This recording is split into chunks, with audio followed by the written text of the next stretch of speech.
Next up on the Cosmic News Network, First Contact with Joshua Putt.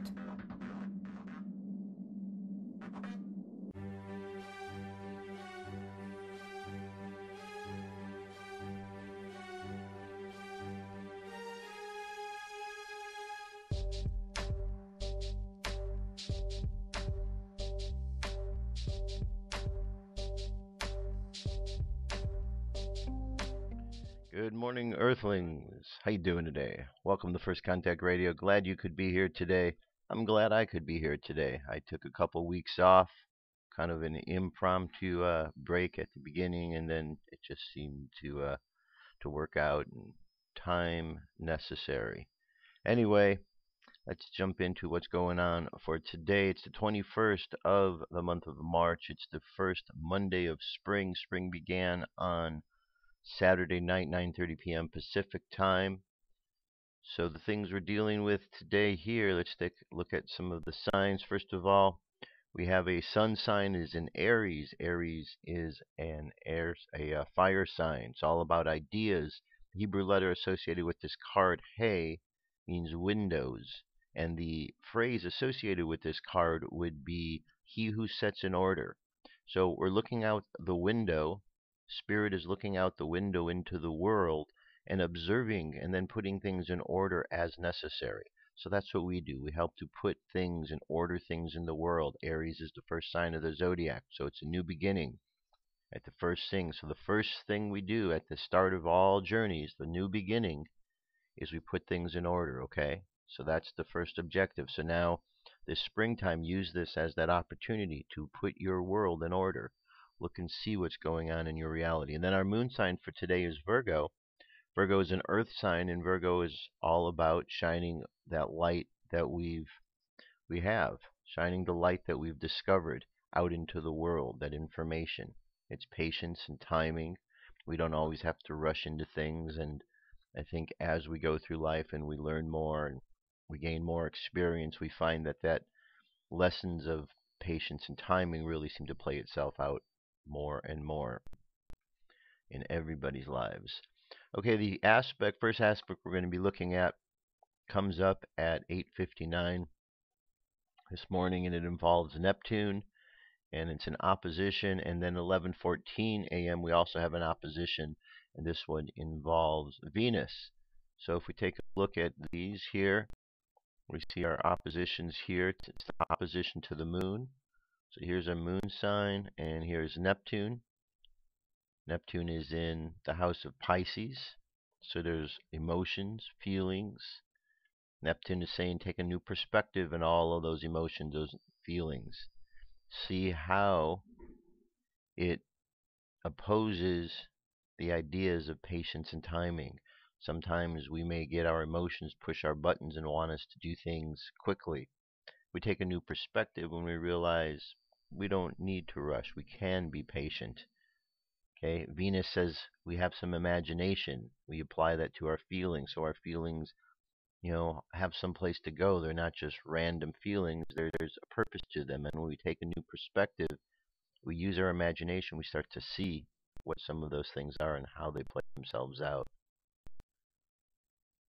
Later on this evening, 7:19 p.m., Mercury, which is all about communication, moves into Aries.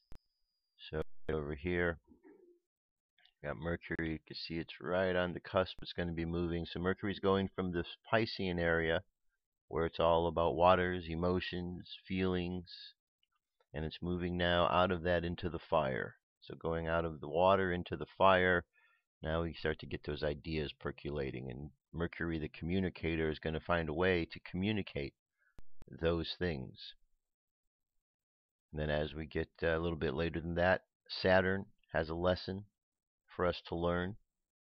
We have a square 9:07 p.m., a conjunction 9:27 p.m. Jupiter is in the same house here with the moon sign. So our moon sign right here. So what we have, a conjunction, these two are right next to each other, means they're in the same house. So it's the house of Virgo. And in the house of Virgo, they're having a conversation, and Jupiter always wants to expand things. Jupiter is the expander. So we're going to expand out this idea, our unconscious needs and desires in the area of Virgo, the physical world around us, our ability to deal and relate with that physical reality. Okay. And then finally, we have a trine, 10:55 p.m. This involves Pluto, deep transformation, an opportunity after going through a lot of change, looking at things, expansions of things, to really now allow all that just to kind of settle in, see what comes of all of it. Okay? The moon sign today, we're almost up to a full moon. We're going to be there in 2 days. Right now, we're 96.8% of the way there. Full moon takes place on the 23rd, 5 a.m. That's Southern California time. It is 11 Adar 2 on the Jewish calendar. Daily thought, heresy. I agree with the heretics. The God they so despise does not exist. A God who peers in through the clouds at a world he sometimes made and plays with it from the heavens as a child plays in the sand. Such a God is no more than another of man's toys. A man has a house, he has a car, a job, a wife, children, so he must also have a God. And he creates one in his image. God is not a construct of the human mind. God is the reality in which we stand. The Mayan Oracle, the beginning of another wave spell, the wave spell of free will, the human. So we have free will guided by free will. Our hidden power is the purification within ourselves. Purification. The challenge for today is the wind, finding the inspiration or the hand, accomplishment, healing. This is our like-minded energy for today. Altogether, the way they interact, the phrase is, I unify in order to influence, attracting wisdom. I seal the process of free will with the magnetic tone of purpose. I am guided by my own power doubled. So we've got the next 13 days, this wave spell of the human, the theme of free will. Solar wind over at spaceweather.com is 423.4 kilometers per second. Planetary index currently at 2. Says we're going to find settledness up to a 4 over the next 24 hours. Large coronal hole passing by in front here. Over the next 2 days, we're going to be feeling the effect from that. M-class flare possibilities at 5%. X-class at 1. Geomagnetic storm activity seems to be increasing. Mid-latitudes going from 15 to 20. Upper latitudes from 20 to 25. So there is an increase as we expected when we are seeing an uptick in the K index. And finally, looking up at the sky tonight, here we have our grid, 21st. So we're going to see Jupiter upper left of where the moon is. And if we look straight up above the moon, we are going to see Leo the lion there. Okay, this moon forms a smallest triangle with Jupiter and faint little Sigma Leonis, Leo's hind foot.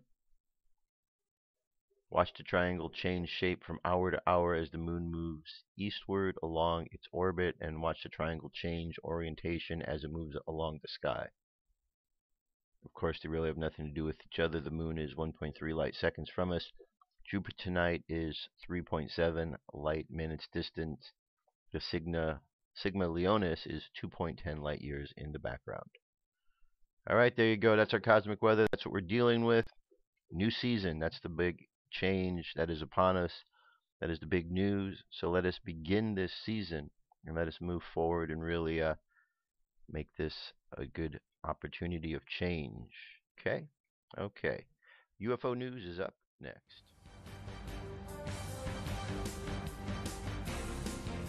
This is the UFO News with Joshua Poet. All right, Dirk, thank you very much. Today, I have 6 stories First story here is a UFO orb that comes close to an airliner jet over Australia. This took place on the 20th, yesterday. We see our jet, we see our object in question, this little white-ish colored disc. Mudgee, New South Wales, Australia. It says this cool catch of an airliner near a cloud orb was captured by Anna Toth of YouTube. This is rare and exciting catch of a cloud orb. They don't stray away from the clouds that often, and when they do, they usually move at incredible speeds. A very fortunate catch indeed. Okay. So the video itself is 7 minutes in length. So the link, as always, will be available for you to check it out. So you can see in detail, there's the object down there. Okay. Alright, I'm going to leave this link so I can move on to the next piece here, which is Moth-Like. Mothership lands on Volcano in Mexico. Okay, remember we can go to webcams.mexico.com. This is Popocatépetl in Mexico. And you have this large, strange looking cloud over it.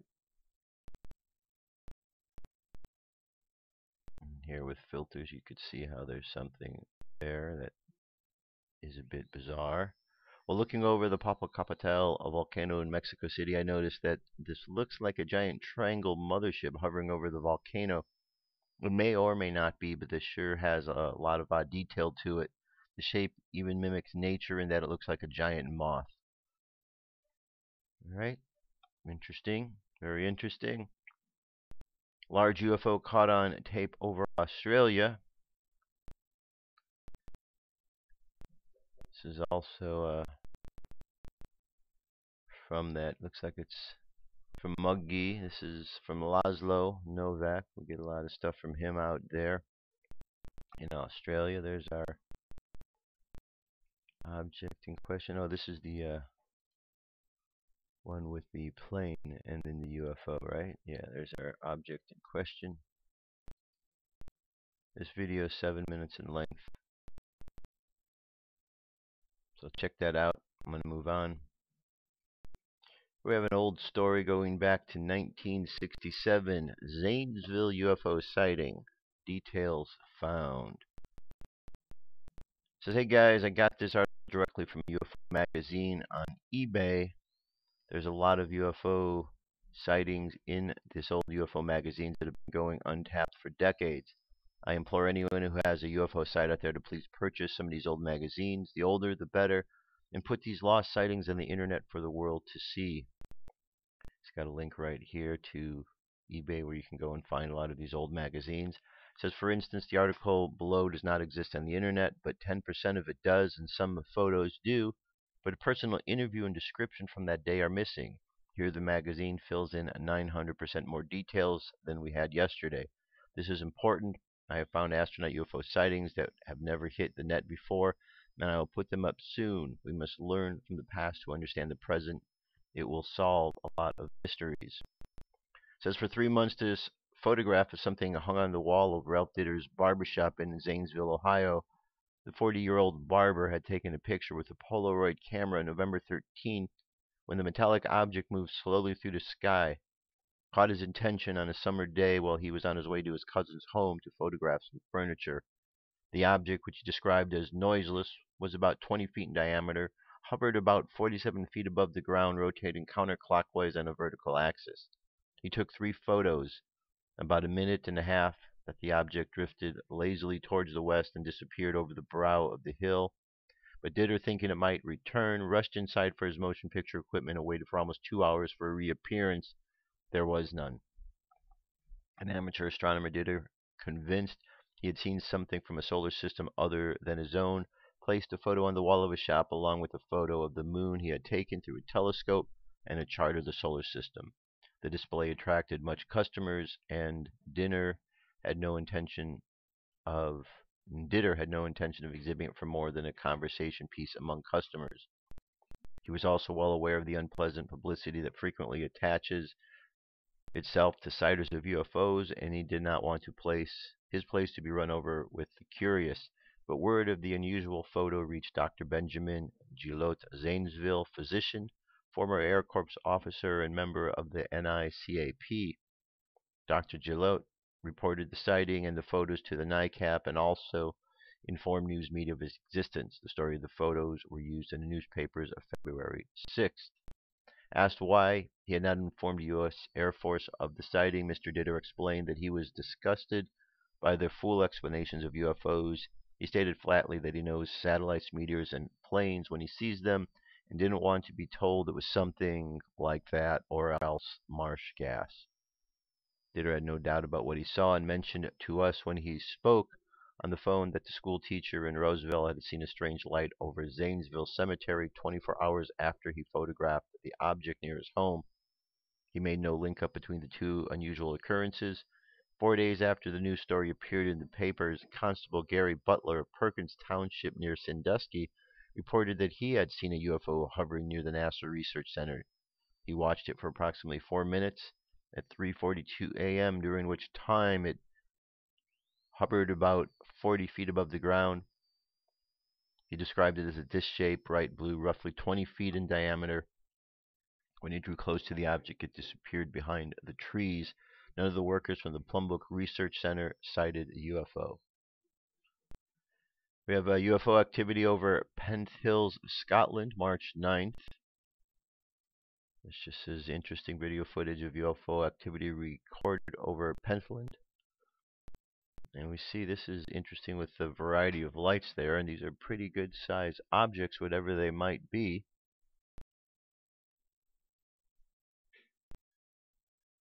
So check it out. The video is only 1 minute and 47 seconds. Alright, the link's available for you to check it out. And one last story here. This is about the band, the Moody Blues. Moody Blues band and UFO sighting that changed everything.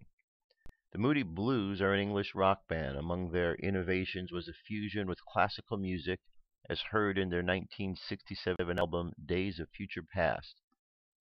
The Moody Blues are an English rock band formed May 1964 in Birmingham, UK. Among their innovations was the fusing of rock with classical music, most notably their 1967 album Days of Future Past. During their career, the band had also sold more than 70 million albums worldwide and had been awarded 14 platinum and gold discs. The Moody Blues became part of the British invasion and supported the Beatles on their final UK tour in December of 1965. They followed the tour with their first trip to the U.S., appearing on The Ed Sullivan Show.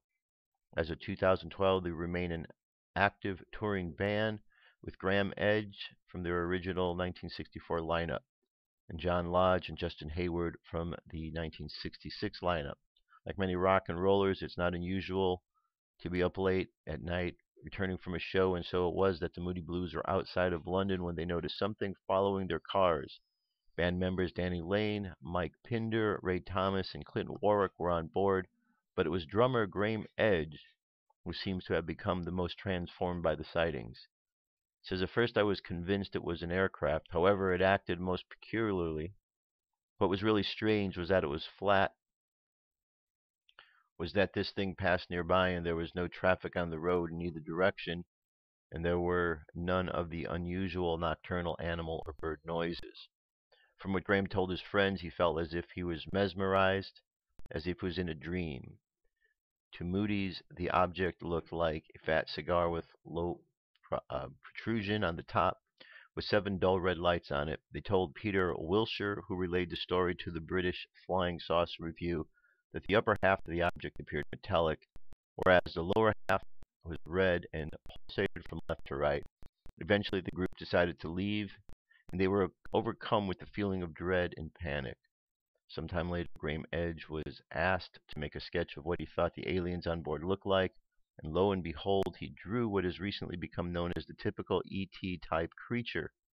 Even though very few renderings of such entities had been made at the time, this lends some to believe that the Moody's might have been abducted on board the craft that night. This is how Mike Pinder recalled the event during an interview with the Examiner. He said, let's see. 1966 with the first band. We were coming back from Manchester around midnight. We always wanted to get back to London before dawn, otherwise we'd have trouble getting to sleep. We were coming from Manchester on the day that opened the M6 motorway, so we're driving home about 1 o'clock in the morning. I'm sitting back. I put my head back. I look and out the back window at the stars. We're driving and probably 60 miles an hour. There was this red light, and I said, I don't remember this radio station around here. So I told the guys to pull over. We got out. We all looked over the top of the car, and there was this red ball kind of thing moving across the freeway. Turns into a square like a red dice. As it approached us, it got bigger and bigger. We went off, bathed in this blue light, ended up getting home 3 hours late and wondering what the heck was that. So that really solidified my nickname of Mickey and Moon Boy. As a kid, I was always interested in the moon. Read Zechariah Sitchin, he's the guy. Okay. It says, according to Jim Teletoso of Phoenix, who has worked closely with the group over the years as a special effect and lighting consultant, one of the band's hits written by John Lodge called Slide Zone is in honor of their sighting. This is what Teletoso told journalist Tim Beckley. He says, Ray Thomas, the flute player, had at least one close encounter with aliens, who also visited his recording studio and left smudge prints on the plate glass window as evidence of the incident. Interestingly enough, famed keyboard Patrick Moraz, who toured with the band for many years, has more than a passing interest in the subject. Like journalist Timothy Green Beckley says in his book UFOs and the Stars, Moraz performed some great cosmic music as the National UFO and Alien Agenda Conference. He also sponsored in 1991 in Phoenix, Arizona. According to Tim Beckley, much of the Patrick's music had been reflected his being caught up in otherworldly matters. And there you have it. That is our UFO news for today. I'll be back. We shall continue on. Stay tuned. What if our government was responsible for some of the greatest crimes against this nation? Would you really want to know? These are big questions, but these questions deserve answers. It's time to demand the truth. People should not be afraid of their governments. Governments should be afraid of them. 9/11 was an inside job. Kennedy was killed by the CIA. Jimmy Carter saw a UFO. Answers to secrets you need to know. So wake up, wake up, wake up, wake up.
Wake up, wake up, wake up, wake up. Wake up, wake up, wake up. Patriots arise. It's time to demand the truth. All right. Moving on. Moving on. Moving on. So, a lot has happened in these last couple of weeks since I've been here. A lot has happened. And I don't think I can just skip by without talking about some of the things that have happened because there's a lot. You know, I've been observing and I've been noticing and just watching without being directly involved. Because sometimes I think it's important that we step back and we observe. And in observing, we start to see behavior patterns that are taking place. And the way that we're behaving, the way people are reacting to the way that we're behaving. And we start to see things that we might not normally see if we're just moving about. Because it's easy to get caught up in the everyday reality. It's very easy to do that.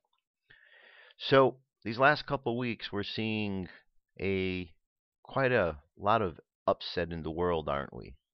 A lot of people are angry, and a lot of fingers are being pointed. And in the midst of this, there's something going on underneath the surface.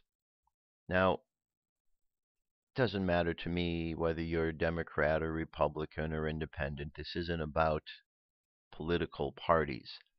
This is about looking at what's going on with the people. For a long time, we've understood in life that there is a controlling faction here in the United States and across the country and across the world.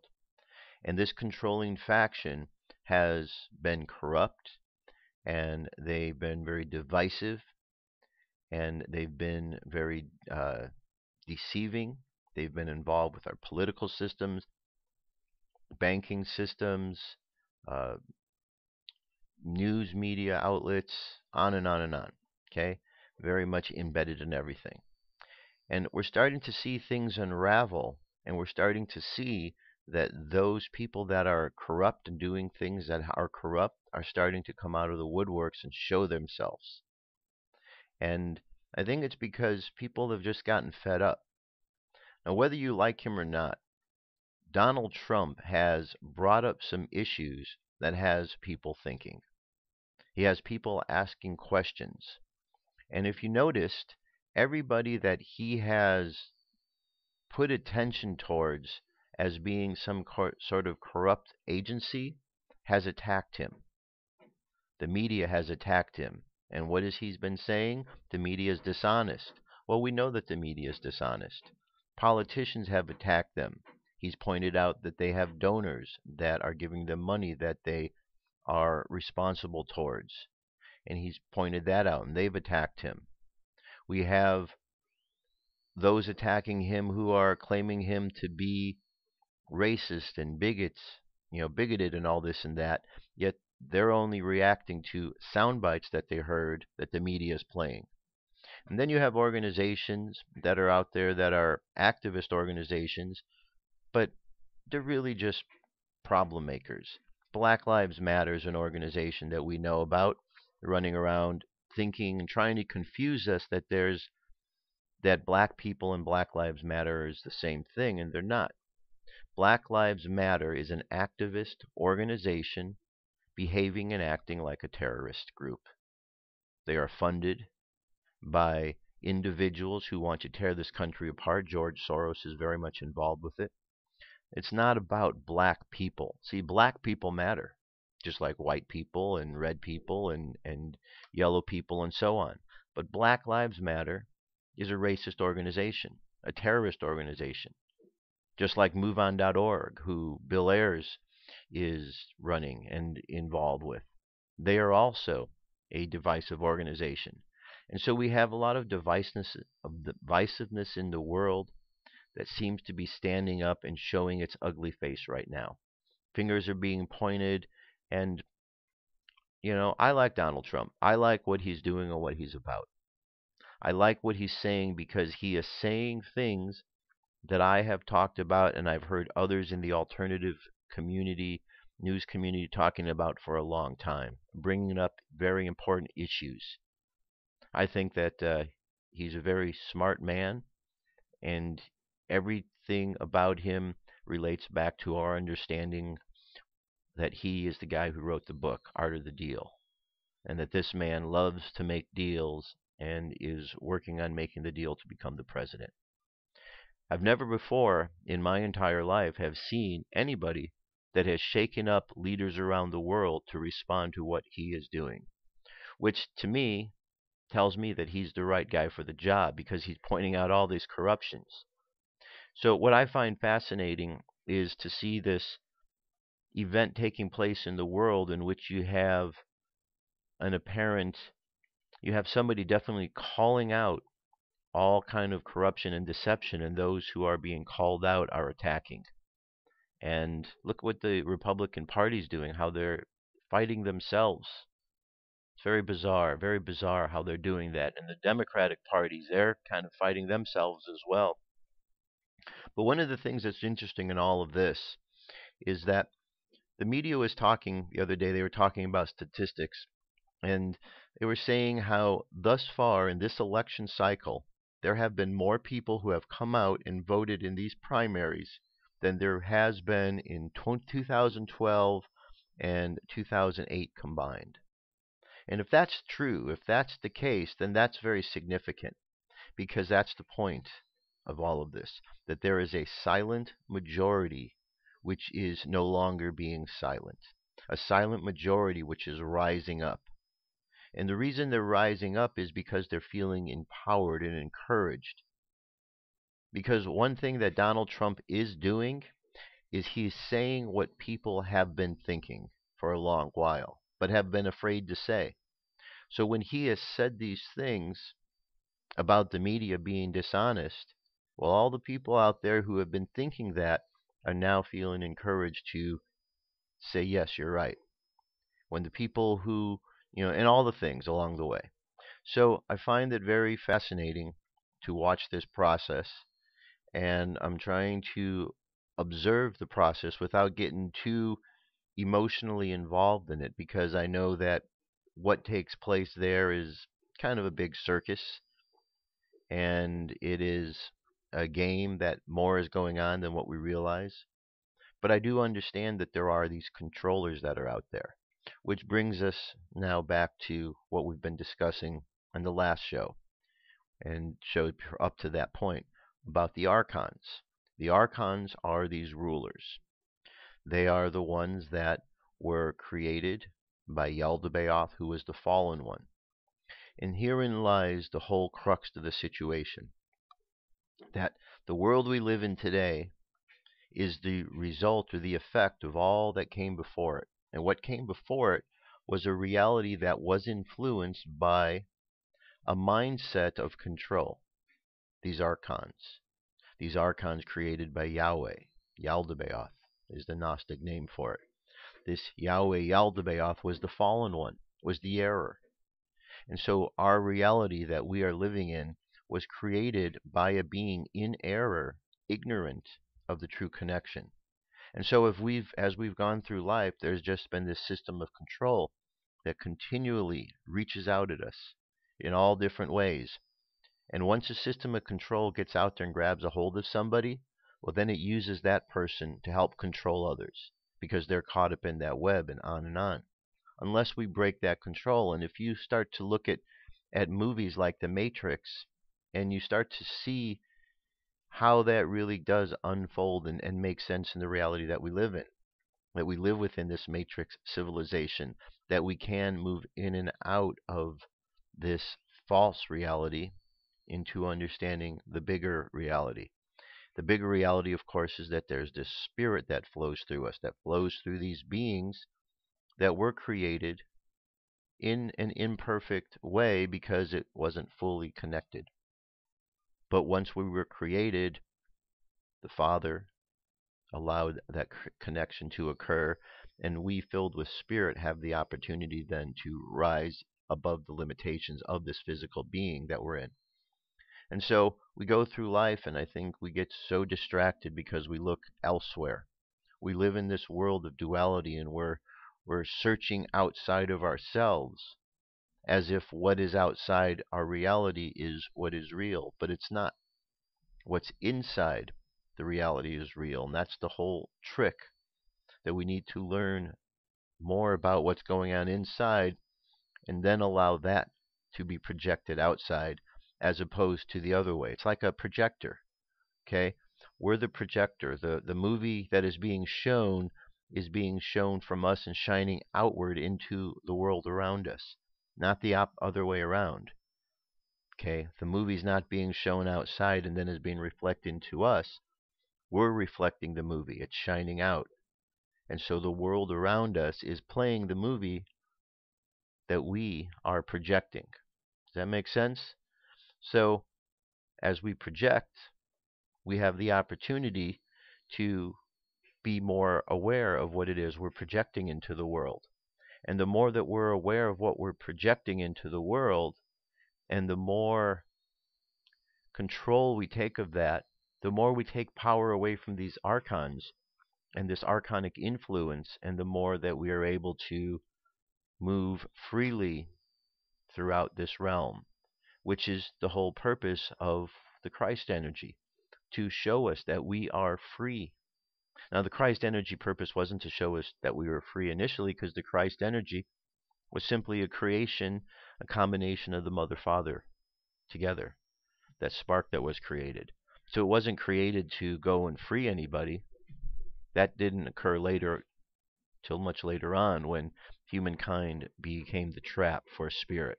Then the Christ energy went through and it changed what was going on. But the Christ energy is not an energy that was ever in any way, shape, or form restricted or restrained or imprisoned. It was only an effort later, when there was an attempt to try to trap that spirit, but unsuccessful. Unsuccessful. The only thing that could happen is if you create a creature like the humankind. We're creatures, we're the beasts, and the only way that you could stop the beast from evolving is to take away the wisdom, take away the tree of life, take away the understanding. So, to me, so much goes back to the understandings we have of the principles of life. We live in a mental universe. All aspects correspond with every aspect. Everything vibrates. All vibration has poles. We move back and forth between those poles in some sort of rhythmic manner. As we move back and forth, we cause something to happen. That happen is an effect, and that effect then goes on to cause something else. So it's a continual process of cause and effect. And the principle of gender just reminds us that male and female is how we create, using the principles of give and take, send and receive. Okay, we apply these to understanding the system, the realm, understanding how things are, that the Mother, the Father created the Christ energy, which created and went and extended into 4 other realms. And each of these realms had 3 sub-realms, and in one of the lower realms, Sophia, another name for wisdom, brought forth into the reality, into the material realm, Yaldabaoth, Yahweh. And that's where our journey begins. So our journey begins with the fallen being who created who and what we're about. And so if the controllers, those who were created by the fallen being, are out there influencing us, they're not necessarily going to let us know who and what they're all about. So we go through life and we're influenced by these beings behind the scene. I brought up again this link so that you can have it here, the Nag Hammadi Library. And right at the beginning here, because of the reality of the authorities inspired by the spirit of the Father of Truth, the great messenger, referring to the authorities of the darkness, told us that our contest is not against flesh and blood, rather the authorities of the universe and the spirit of wickedness, spirits of wickedness. So that's what we're dealing with, okay? We're dealing something that's not in the physical realm. And as you understand this, and as we all understand this more and more, we start to understand the system of control that's taking place. So we see our politicians and our bankers and our world leaders all involved with some sort of process where behind the scenes they are being controlled. So when we think of them as being puppets for something else, there is something else. There's an influence that is going on, and we can get caught up in that influence or not. Just depends on us and our ability to stand strong against it. Here is a link provided for, it's a playlist for the Nag Hammadi library, and there's a bunch of good videos here that I'd like you to check out. Here, these are all dealing with Archons. Graham Hancock talking about the Archons. We have David Icke. We have these really great pieces here, just all about the Archon influence, the realms of the Nag Hammadi, the Gnostic information. So I put that there so that you can check that out. Okay, I want you to be aware of this because this is important. There's a lot of things going on in the world, a lot of conspiracies that we deal with, but the one that is the most affecting us is the hidden controllers that we don't see, but that are influencing our actions.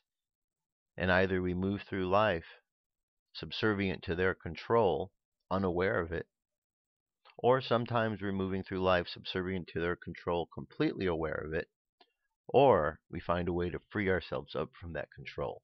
That's what's happening. The controllers are finding that humankind, the silent majority, is waking up. And as they wake up, the influence that they have becomes less and less. Because remember, these Archons, they don't have power. Their power is not to create something anew. Their power and ability is simply to manipulate and twist that which is already here. So all we have to do is rise to the occasion of who we are, and they lose all influence over us, over what we're about. Now, this piece here, I have another link. This also speaks to what's going on in the world, and this is directly about these events. I wanted you to hear this. Judge Jeanine, she's on Fox News. She gives a really great opening statement in this piece here. I'm not going to play any of it. I'm leaving it for you so you can just sit and listen to it in its entirety. But she kind of lays out what I was referring to, calling out the ones who are corrupt, pointing out that what we understand about Democrats and Republicans being on the same team. She points this all out. She talks about it. You see, the secrets and the things that were hidden are coming into view because people are stepping up and people are speaking out. And sometimes it just takes one brave individual to step out and speak. And when they do, others become brave by that. So watch and observe in the world and see. A lot of brave people are speaking up these days because they're tired of the corruption. They're tired of the racism. They're tired of the wars. They're tired of the hatred. Okay? And we can fix this, but in order to fix it, we have to be aware that it exists. And sometimes observation is the best way we get there. Not sometimes, always. But we have to be patient to observe. We can't just, be impatient because that doesn't get us anywhere. Impatience only breeds more impatience. All right, here's an article kind of feeds and ties into this, talking about entering a new timeline. It says on March 8th, 9th, one of the most beautiful eclipses I can remember. The energy started coming in a full week before and continued through today, March 12th. I'm finally getting some relief today from the energy surges that just keep on coming. Many have experienced one day of fatigue and then the next day of being wired, a feeling like electricity running through their veins. I've experienced the same thing and more so. The wired up feeling for days on end. I was able to get some sleep last night, but this entire week I got a little more than a few hours each night. We had some times of complete helplessness as the energies flowed in. It may compare to the restless leg syndrome as the energies ran through our body with lightning speed. The vibration of the planet has now lifted. and we are the conduits of this energy to flow. I am grateful for all the service from others in this ascension process. Okay, you could see a number or lengthy article here. I am going to leave this article. The point of this is that it is another confirmation about the shift that we are going through, the change we are going through. You see, not everything is physical. Remember, there's a movie that is happening, but the movie is being projected from inward outward. What's going on in this outward reality, if it tries to impress itself upon you, that's your clue that something is not right. This change that is taking place is not happening and taking place from the outside, from the controllers. This is taking place from someplace else, a deeper aspect. And so as we tune into these energies of change, we start finding ourselves acting and behaving and moving a little differently because we are all being changed. And either we are aware of the change or we're not. Okay, so there's that article right there. Here we have a message. This is a channeled message from Archangel Michael, or excuse me, Archangel Gabriel. Gotta get the angel straight here. Archangel Gabriel. Here we go.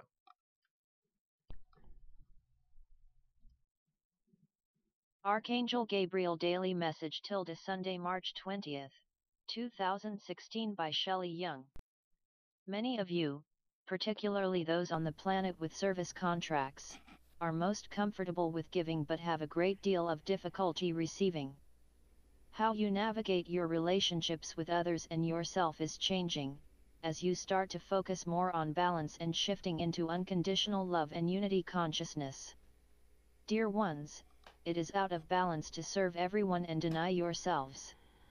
It is essential that you start to dance with the flow of love, which means both giving and receiving. It is time to step forward and accept all that you deserve and to give others the experience of the joy of loving and serving you. The willingness to both give and receive, to serve and be served, to love and be loved, to honor and be honored, is vital to the creation of the unconditional love templates that you are in the process of forming. These new templates will transform how relationships are experienced on your planet, and hold the space for divine partnership to occur. Tilde Archangel Gabriel. All right. Good message from Archangel Gabriel.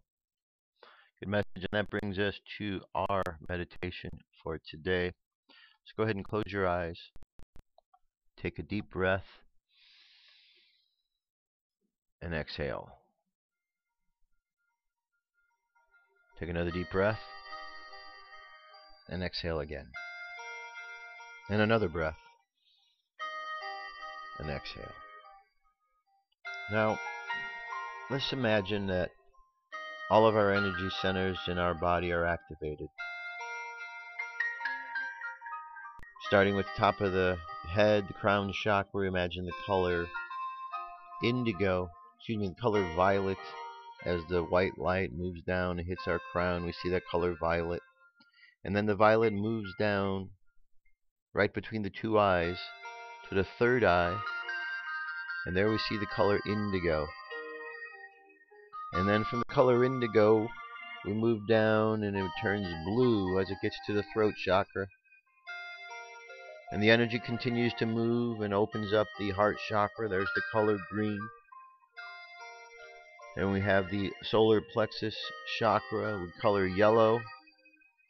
Down further, right around the belly button, we have the color orange for the emotional chakra. And finally, at the bottom of the spine, the red color root chakra. And then the energy continues on. And we are connected to the cosmos and to the earth. And as we feel this energy flowing through our being, we just let it expand outward. And we find that this energy forms a nice little veil of protection around us. So we expend this protection outward, 5 feet from our being, 10 feet, 20 feet, out in all directions.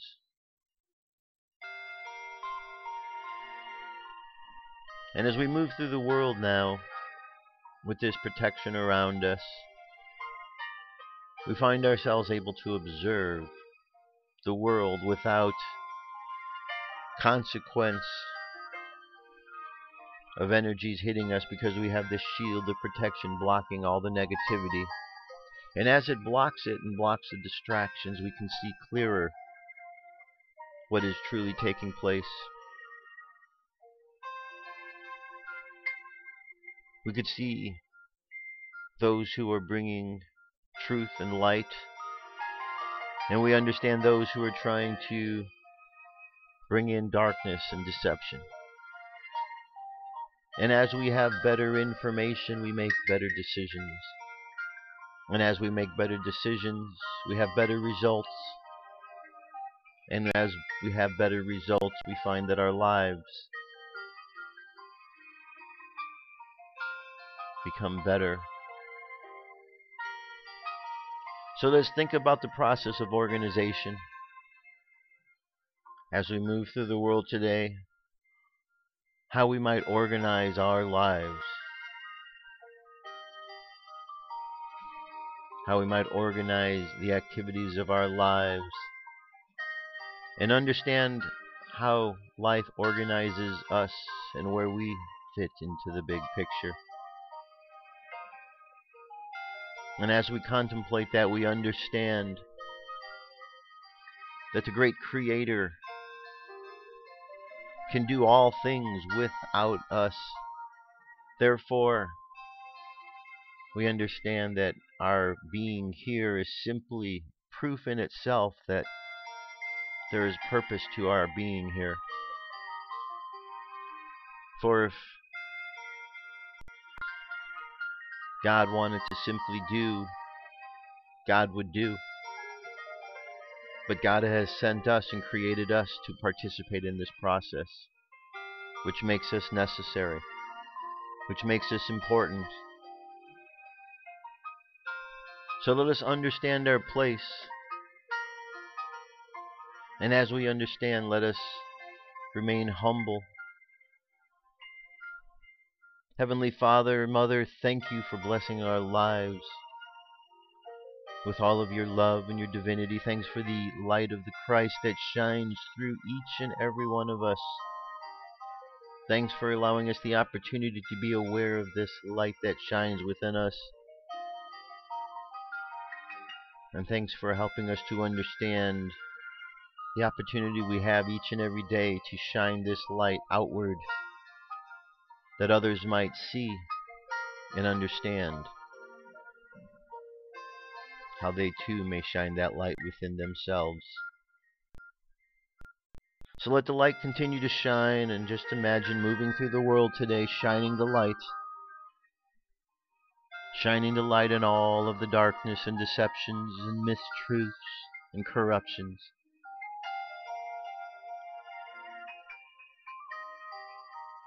So let the subconscious mind continue on the journey, sending out love, sending out light. And let's bring the conscious mind back to the present moment on the count of 3. 3 coming back to the present moment filled with confidence. 2 coming back to the present moment filled with faith. And 1 coming back to the present moment happy, healthy, and whole. Happy, healthy, whole. Take another deep breath. Exhale and open your eyes.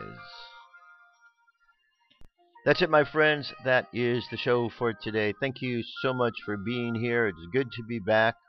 Good to be back. And I'll be back tomorrow. We can continue on from here. We got some good perspectives on some things over this last couple weeks. And I'm re-energized, ready to go. So there you have it. Thanks again. And I look forward to your comments, your emails, and reconnecting with all that I have been away from these last couple weeks. That's it. Talk to you soon. I love you. Keep loving each other. Peace. I'm out of here.